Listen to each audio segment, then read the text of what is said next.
Slowly, this is Raimu. Slowly, this is Marissa. Marissa, what will you teach us this time? This time, we'll be talking about the economic fuel crisis that's currently happening in Russia. Speaking of Russian fuel, Ukraine has been attacking a lot of oil plants, right? I wonder if that's related. I'd like you to explain that in detail as well. Take your time. Regarding what Raimu mentioned at the beginning, the Ukrainian military recently had 2 fuel gas bases attacked. Given the previous attacks, hasn't Russia's fuel infrastructure been significantly damaged? The Wall Street Journal reported on August 26 that Russia has been forced into fuel distribution. What was the content of that report? It pointed out that drone attacks targeting Ukraine's oil have halted approximately 13% of its fuel production capacity. More than 10% is quite a lot. And that's not the only damage to the fuel infrastructure. Sanctions imposed by European countries have also limited the country's ability to repair and maintain its infrastructure. In addition to the fuel shortage, the impact on transportation is already being felt in various ways by the people. Railways and airports have also been attacked by drones multiple times, meaning that public transportation is unavailable even during the summer holidays, forcing people to travel by car. It's gotten to the point where it's affecting daily life quite a bit. The situation has also been made worse by the increased demand for fuel as harvest has begun. In some regions, such as Siberia and Crimea, gas stations have already introduced distribution systems. Distribution systems at stations means that it's possible that people won't be able to change the amount they want to buy at any time. But won't Russia do anything to address the fuel plants that have been attacked? If fuel capacity is reduced in many places, won't domestic fuel prices continue to rise? There have also been cases where fuel plants have requested the state to cover the cost of repairs, only to have their requests rejected by the government. What do you mean? The Ilyinsky fuel plant in southern Russia was severely damaged by a drone attack by the Ukrainian military. Furthermore, its operating rate had already been significantly reduced by previous attacks, and it is highly likely that the recent destruction has completely shut it down. Well, if the damage was already done, it would be difficult to continue operating. But considering the fuel capacity, it can't be left as it is. That's right. So, companies in Russia have made an official request to the government to subsidize the recovery costs. But the Putin administration has refused? Oh, it's like they're telling the affected companies to figure it out on their own. They didn't make the official request because they couldn't figure it out, right? That's right. Is this Ilyinsky fuel plant quite large? Yes. It was responsible for nearly half of the fuel supply in the Dar region of Kherson.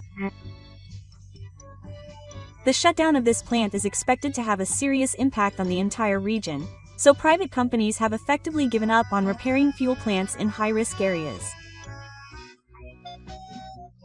Even if they do manage to do something, they'll just be attacked by drones again soon, and they won't be able to get support for repairs, so that's certainly the decision they'd make.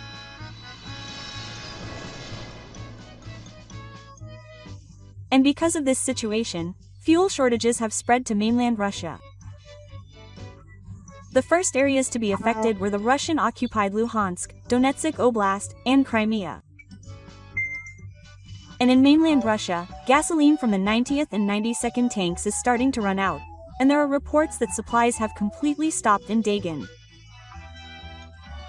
A complete supply stop isn't exactly a crisis. The country is focused on the war, so investment in regional infrastructure and public services has stopped. In that case, the only option is to import fuel from other countries somehow. Well, Russia has been re-importing fuel from Belarus's mobile and mobile oil plants for a long time now. These large-scale plants are quite large, and much of their exports go to Russia. So that's how it was. Ukraine must have been well aware of that.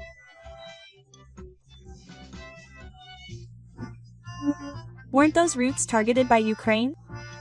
Well, Ukraine avoided a direct attack on mainland Belarus, but instead focused on attacking the fuel distribution network from Belarus to Russia. A typical example is the Blue Pipeline and its lines of sight. The main pumping station in Bryansk was destroyed, significantly reducing the capacity to supply crude oil to Belarusian oil companies. Is it possible that the route that had been used for a long time is no longer usable and that some other route is being used? It is also possible that another rail transport is being used, but I don't think it can transport that much. There may also be cost issues. There was also a pipeline in Russia to transport gasoline from Belarus to Russia. This is called the Steel Horse, and one of the key facilities of this pipeline was attacked near the village of Bryansk. Experts have evaluated this as Ukraine is taking a strategic approach of avoiding Belarusian oil companies while accurately attacking logistics within Russia. In that case, Ukraine is not just attacking Russian control stations, but is also taking measures to attack such routes. That's what it means. Until now, the Russian government had been confident that it could rely on Belarus even if domestic oil companies were destroyed, but now the crucial supply line from Belarus is under attack. Even if the Belarusian oil fields were operational, it would be difficult to transport crude oil via Pruzhba, and the transport of produced gasoline has also been cut off. Even though the formal oil fields are operational, they are effectively becoming oil fields that cannot be exported. If there are no exports to Russia, the Belarusian oil fields will also suffer damage. The halt in fuel supply is a bigger problem than you might think. Experts point out that fuel is the lifeblood of the economy, and if its flow stops, everything will stop. If fuel supply stops, it will affect the volume of services, transportation, production, and military. Of course, cars won't run without fuel. It's certainly understandable that it would affect various areas. Furthermore, the attacks are not just random, but are targeted at the heart of critical infrastructure. So these kinds of things are being done strategically. Yes, the operations are being carried out strategically, and it may not be long before a domino effect of inflation, high fuel prices, and the collapse of national finances in Europe and Russia occurs. It feels like Russia's economic crisis is imminent. This is starting to be acknowledged even within the Russian government. Sberbank Governor German Grev has stated that the country has entered a technical recession. What is a technical recession?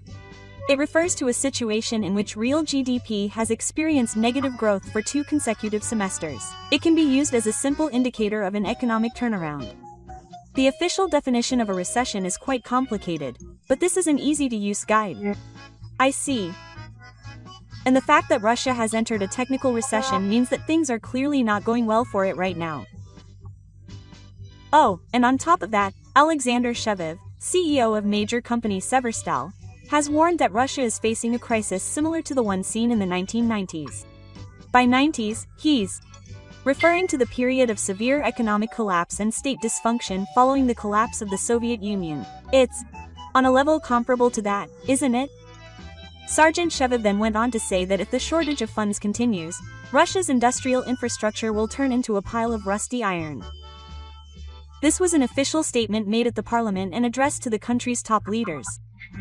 You can see the seriousness of the situation.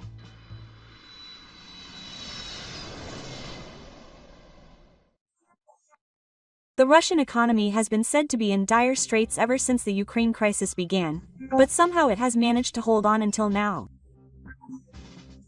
So why is it suddenly collapsing now? It seems that the problem lies with the policies implemented by President Putin. Is that really it? At the beginning of 2022, the Russian government and central bank handed over all rights to private companies, such as deregulation and tax deferrals. All of this included the possibility of illegal activities.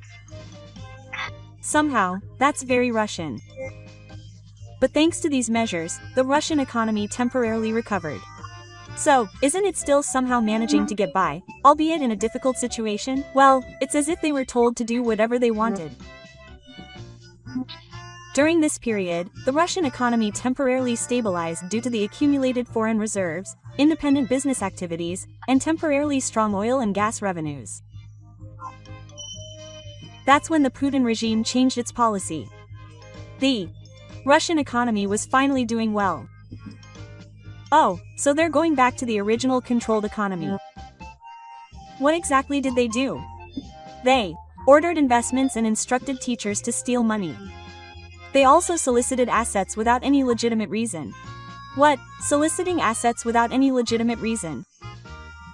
This brought the Russian business community to a standstill.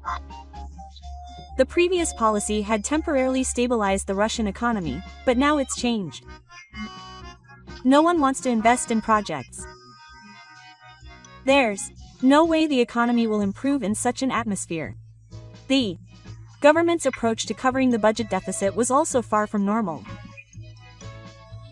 They even used people's bank deposits as assets and issued bonds at a rate of 15 to 17%. But they can't keep doing that forever. Oh, they'll end up taking out even more debt to pay the interest. And so the debt just keeps getting heavier. And this has actually happened before. This is the same pattern as when Russia went bankrupt in 1998. They borrowed money at high interest rates and then repaid it with more debt. Even ordinary people would be struggling to cope with that, so I don't think it would work on a national scale.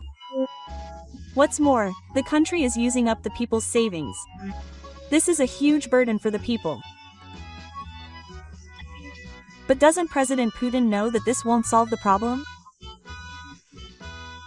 Some analysts say that he knows this but is still doing it anyway. It seems that the basis for this is the optimistic view that Russia is about to be targeted in the war in Ukraine. What? In this situation, they would do something like that. And then after winning the war, they would be able to lift sanctions and recover frozen assets overseas. They have $300 billion in frozen assets. Well, that's probably enough, but the basic premise is, if they continue to proceed with this kind of thinking, I feel like their calculations will go awry not only in the economy but also in many other areas. That's all for the explanation. I hope that was easy to understand. So if you enjoyed this video, please consider subscribing to the channel. Thank you for watching. See you next time.